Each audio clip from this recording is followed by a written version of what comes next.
Halika. May papakita ako sa inyo, guys. Bait niya ka mo. Okay. Okay, nagulat ako. Nagulat ako sa itsura ng sasakyan ng kotse. Akal, tingnan mo.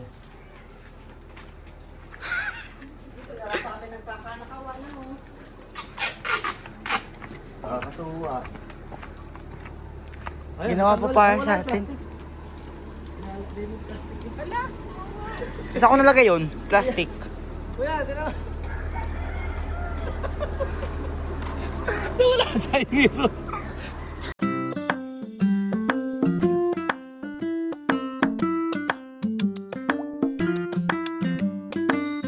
Eto guys, DIY. Wait lang. Nasa ano ata, nasa trunk nilagay ko. Ha? At nilagay ko sa trunk. Lagay mo sa trunk?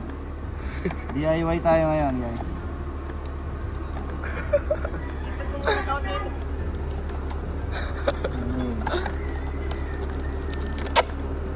Uy, wala tayong ano.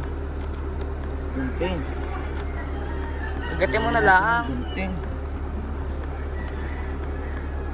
Ito ngayon ang ating solusyon. Ano, yung galawang mga pang ano lang to. Pang professional. Hindi ito pwede sa mga ano lang. Professionals only lang to. Huwag niyo pong gagayahin ito. Do not try at home. Ginagawa lang ng mga professional. Wow. Ayun pa, meron pa dun. Ang gaganda pa dun. May adventure pa dun guys ha. Pero ito, Meron pa dito kay Lola Aba. mami, kuya, 2001 Mitsubishi Mitsubishi Lancer. Lancer. Siya pa yung napiling, maswerteng napili. Natanggalan na side mirror. Side mirror. At may isa din natanggal. Dali, open mo yung trunk. Hindi, tingin ko na inis siya dyan kasi palawit-lawit eh. Kaya nga, ginawa na nga para sa atin. Oo. Nilinis na niya. Kasi meron ditong tumitikwas na ano na plastic ba? Dito nakasiksik ko. Hanggang dito siya eh. Tapos natikwas. Tumitikwas. Ito parang ganito oh. Tignan mo. Oo. Ayan oh. Ayan, parang ganyan, nakatikwas. So ang ginawa guys, tinulungan na kami, tinanggal niya. Sabi ko nga, putol na lang kaya natin. Eh, hindi natin pinutol. Ay, ginawa para sa atin. Sino yung gumawa? Tinanggal. Tignan mo, open mo yung trunk. Nilagay ko dito.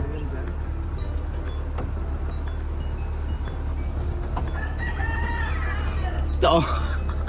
Oh, yan. Yan guys oh. Nagraran yan simula dito hanggang dito.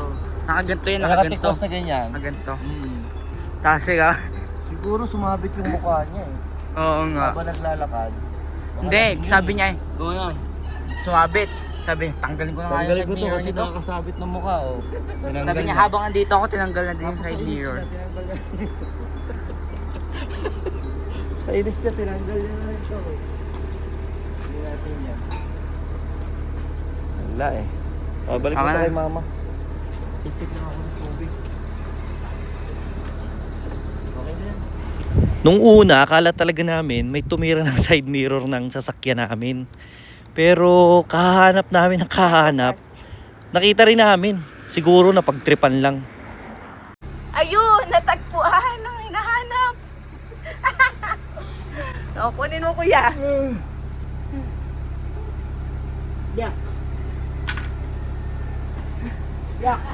Crime scene, solve. Solve ang mystery case. Salamin, natagpuan. Sa kanal. Crime scene solved. Pag hindi, tapean mo. Oh, pag hindi, titipon. Ay, hindi ayun. May mga clip. Siguraduhin mo at baka... Good morning guys! Maaga tayo ngayong paimos. Meron tayong mission ngayong araw. Ang magpatuli! Kasama namin yung maliit sa likod. Nandun. Ayun, tulog. Medyo nag-ano na siya, medyo nag-iisipin na siya.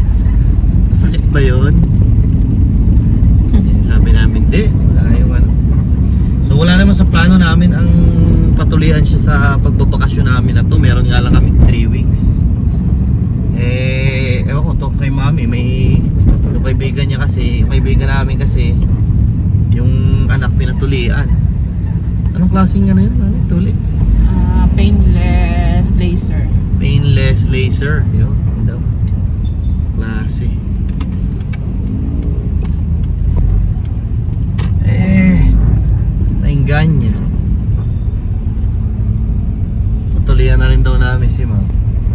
laser naman eh. Kumbaga parang Mabilis matuyo. pagkakalan ko pag ganyan, pagka Mabilis hiwa na ang nun, parang proseso. sarado na rin agad eh, parang tuyo na. Hindi siya masyadong nagsusugat o nagdudugo. Ewan ko nga, baka nga walang dugo yun eh. Ewan ko lang din. Wala akong idea din eh. Hindi pa ako nakakita ng gano'n. Iba yung kanya eh, pokpok. Tinatanong nga sa akin kung masakit daw. Sabi ko may anesthesia naman yun. Sabi na, masakit ba yung anesthesia? Sabi ko parang sa ngipin lang yun. Pero ako, hindi ko masasagot talaga kasi hindi ko alam yung anesthesia sa tuli. Ang tanungin mo yung kuya mo kasi siya yung nag-anesthesia sa ano, sa tuli. Eh ako, hindi nga ako na-anesthesiahan eh. Nakaka ako anesthesia eh.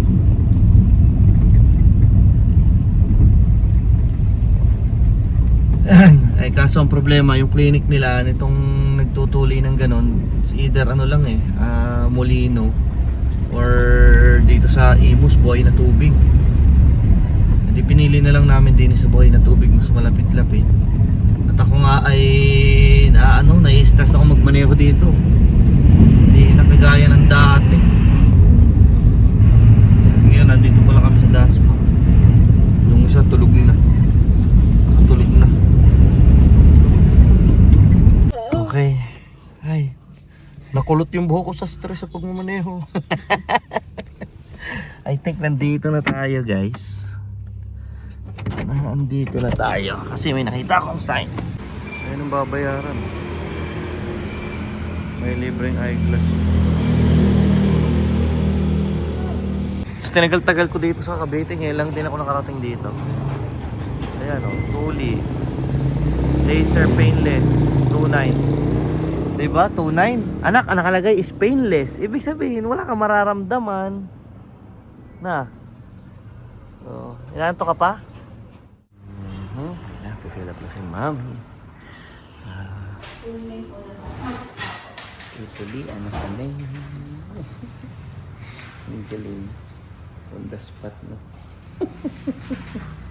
Nagbakasyon lang na tuli yan. Tapos na po ba siya, ma? Labas ko ito eh. Check ko lang. Check lang. Binabasa niya yung mga instruction sa pag-aalaga ng kanyang tutut. After. Yung instruction. Nabasa ko na din. Si Mami lalabas, bibili siya ng short. Kasi medyo hindi si ganun kaloob yung short na to eh. Bawal na mag-brief. May inilagay dito ng cream. So para yata sa preparation yun at saka para maano na siya. Maitodo yung tampos niya. Sige.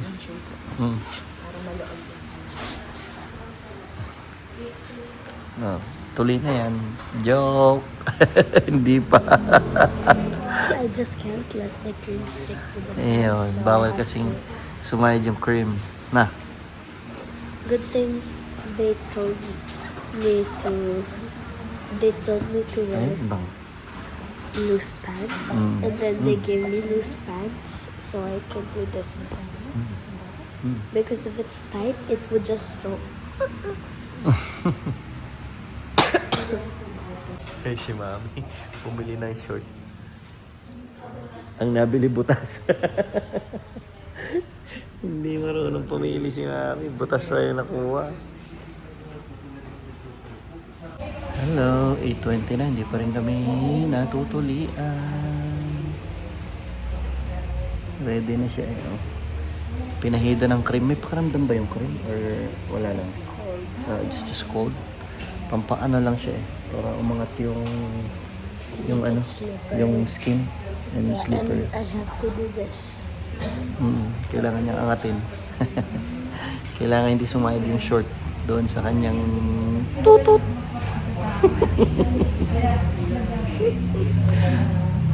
Daddy nun, wala mga ganyan-ganyan eh. Ano lang, Just direct, direct. Hiniwa niya lang bigla eh, pinukpok. without anesthesia. Without anesthesia eh. Sabi niya may anesthesia, tapos tatahiin pa. Ganda nun. It hurts more than pulling your teeth without anesthesia. Kaya nga. Iba pala dito, no? Outside kami. Hindi kami nakapasok sa loob. Kaya na niya yun. Siya na lang mag-isa. Kaya na niya yun. Diyan natin siya paglabas ng pinto na to. Wala eh, hindi na kami nakapasok eh. Bawal daw. Iba dito. Sabihin ko yung pera niya, patuloy mo. Remember, pera niya to eh. Pampapatuloy niya. Patuloy niya pala. Pera niya pa nagamit sa pampatuloy. Wala ka na bang cash na? Ayun nga yung kanya. Parang tapos na yata. Ano kaya? Tapang talaga ng batang yun, no?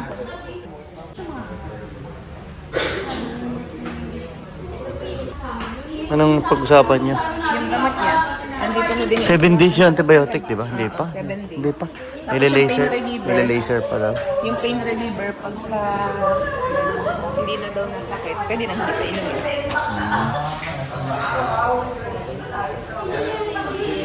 Kikirot yan, mga tatlong araw. Ngayon, kailangan na natin mapakain kasi itin lang ako. Kasi after 30 minutes daw. Oh, dapat pala bumili na tayo ng pagkain. Huwag na, hayaan mo na. Mabilis lang naman yun. Diretso mo ba tayo? 30 minutes kailangan pa yun natin. Oo. Ay, may paracetamol na. Pain reliever. Pain reliever. Meron na. Para sa Oh, solid pa naman. kaya na yun. Ay, yung isa antibiotic Ito, capsule. antibiotic 8 Ang every lalaki. 8 hours. Ang lalaki ng gamot. Every 8 hours.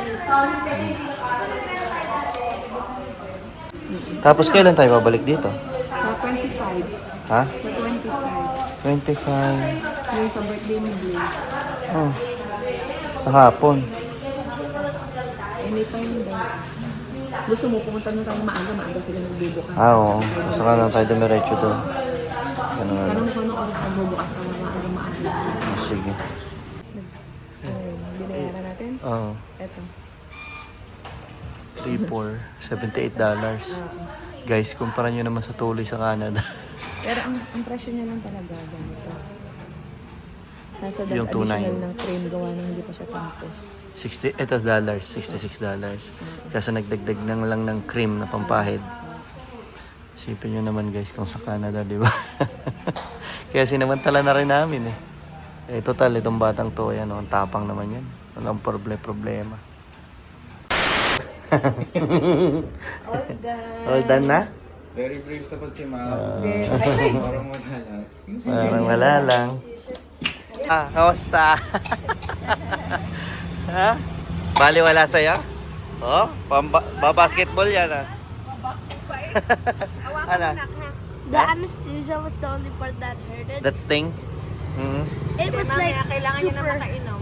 Mamaya kasi medyo kikirot yan. Medyo kikirot yan. Gawa na Tara, ang- ano, saan tayo? Jollibee? Chowking? Mm. After that, the laser. Pwede, okay. When you use the laser, it smelled Sabihan ko like. na lang siya. Ah, sige.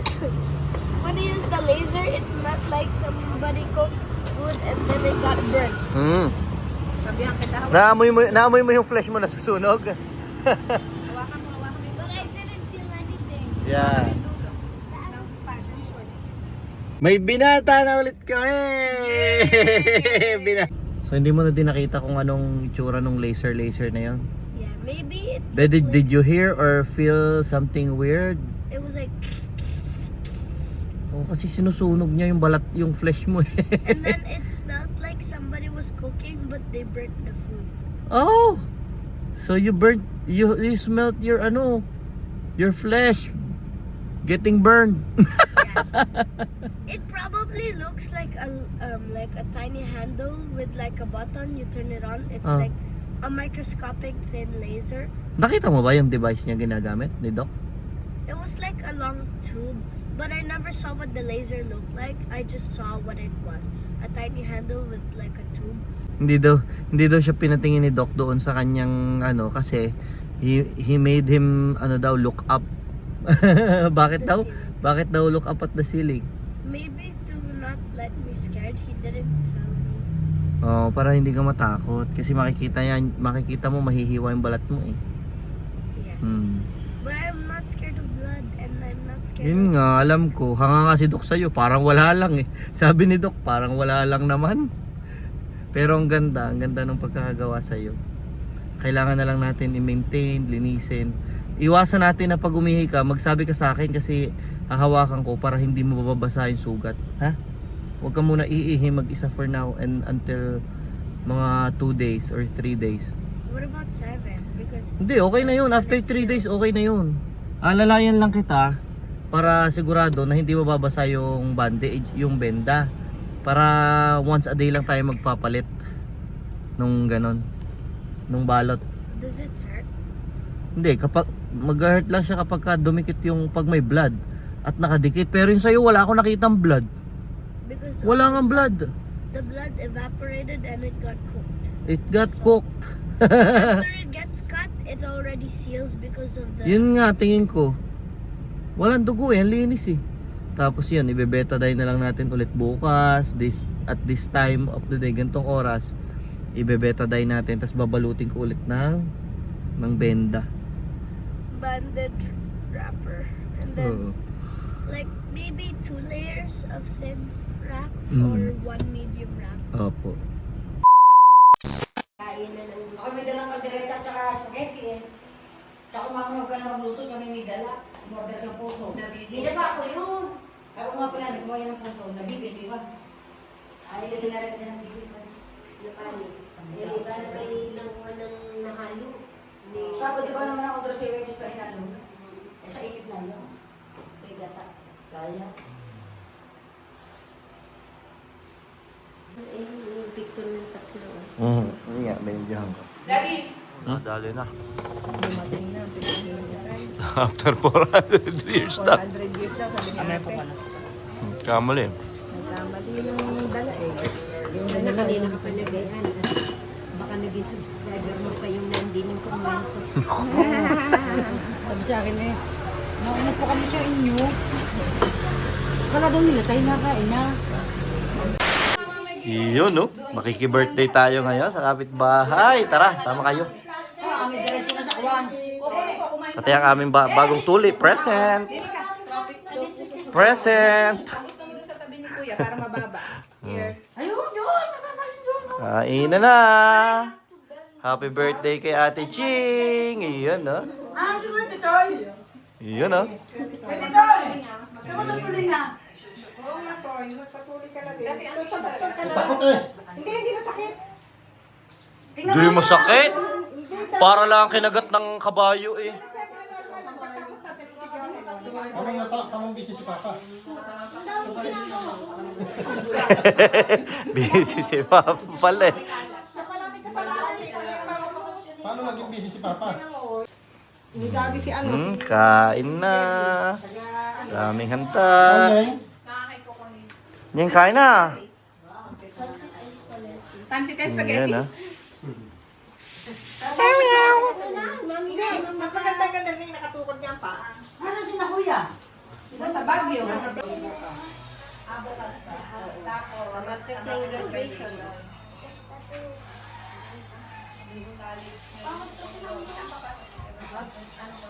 The next day. Taga Cavite. Alam niyo ba tong lugar na to? Ito ay matatagpuan sa likod ng munisipyo ng Mendez. Yan, ito ang Noceda Bakery.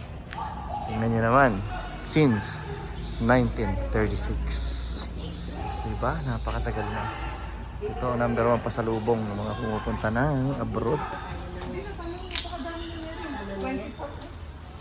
Tama na yan. Baka naman kami mapaghinala ang gaganda. Nakakatuwa talaga tong uwi namin sa Pinas na to. Ang dami naming na-accomplish, ang daming napuntahan, ang daming happenings. Nagbakasyon kami na isa pa lang ang binata namin, pero babalik kami sa Canada, ang dalawa na yung binata namin. Yung panganay ko natuto pang mag-drive. Naturuan ko siya dito ng automatic, natuto rin siya mag-drive ng manual. At pagbalik niya nga pala sa Canada, mag-14 years old na yan. Sabi ko, sige na, kuha ka na ng learners.